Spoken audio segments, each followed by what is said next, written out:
Saan punta? Sakit na po, para sipin ako doon sa bayan. Okay. Okay. Ay, papasok pa kayo ng Macau? Oo. Sige.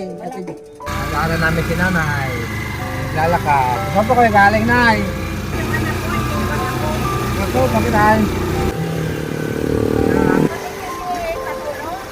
Ako. Ha?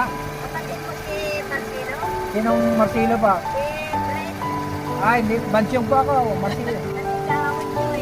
Hindi ho. Yun ang panguluhan namin sa direksyon ng Ay. dito siya kanina eh. Nagunting kayo? Opo. Tapos may MRI. Kilala niyo pala si Fred. Yun ang pangulo namin overall. Dito na ano ka Okay. mukha nyo eh. Sige po. Ingat po